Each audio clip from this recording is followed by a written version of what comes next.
Voilà un livre que j'aurais aimé avoir lu il y a 20 ans, quand j'ai été victime de viol, que j'ai pas compris ce qui m'était exactement arrivé, parce que j'ai pensé, comme beaucoup de femmes, que j'avais été victime d'un dingue et que voilà, c'était comme ça, et que ça n'avait rien à voir avec les rapports sociaux entre les sexes.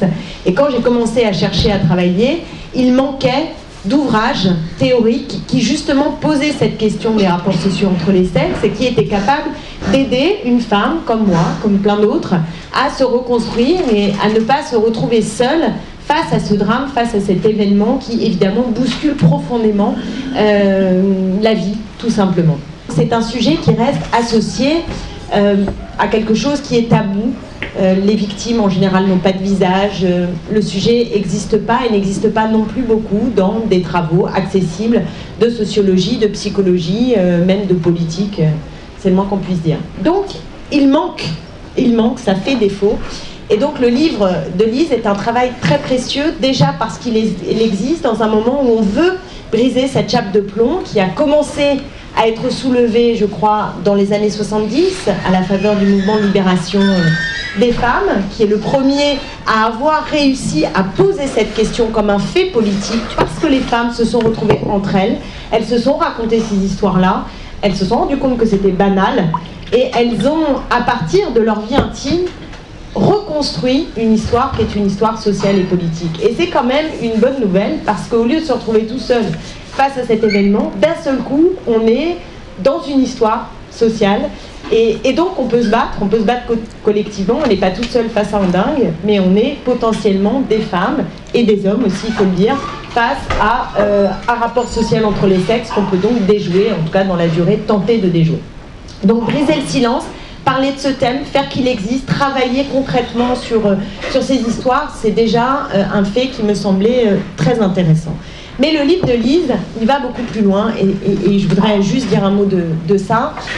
C'est que c'est pas simplement le drame, il faut le raconter, donc ce qu'on sait, enfin ce qu'on peut lire ailleurs, c'est-à-dire la honte, la culpabilité, le rapport à la mort, qui est très très important quand on subit un viol, c'est vraiment... il y a quelque chose qui est tué. Ce qu'on a voulu, c'est la mort du sujet, hein. C'est le sujet qui n'existe pas, il est atteint de ce point de vue dans son identité profonde, et nous ne sommes plus sujets, c'est un moment où nous ne sommes plus sujets mais transformés en objets. Donc il y a tout un travail de reconstruction qui est lié à ce rapport à la mort et à cette possibilité de devenir à nouveau sujet soi-même. Donc tout cela est décrit, mais il y a quelque chose peut-être de plus, qui est d'abord le lien entre la psychologie individuelle et les rapports sociaux entre les sexes. Or, très souvent, on a des livres qui soit nous psychologisent l'affaire, soit ne nous parlent que de rapports sociaux et pas des individus. Et ce livre est moderne, je l'emploie dans un sens positif, hein, c'est-à-dire ancré dans son temps, parce qu'il essaie d'articuler un processus individuel et un processus collectif. Je ne connais pas d'autres livres sur le sujet qui aient réussi à prendre à bras-le-corps l'individu et le collectif. C'est tout à fait passionnant. Il est vivant parce qu'il est incarné. Ce sont des histoires. Ça s'appuie sur des histoires de femmes avec lesquelles on peut s'identifier. Donc c'est très vivant, c'est poignant. Il y a de la mort et de la vie. Et en même temps, à chaque fois, il s'agit aussi de comprendre ce qui peut les relier.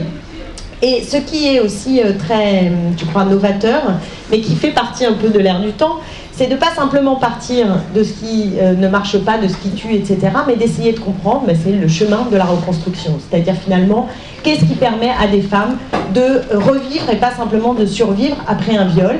Et ce qu'on découvre, qui ne m'a pas surpris, mais c'est toujours important de le démontrer, c'est que chacun trouve son chemin.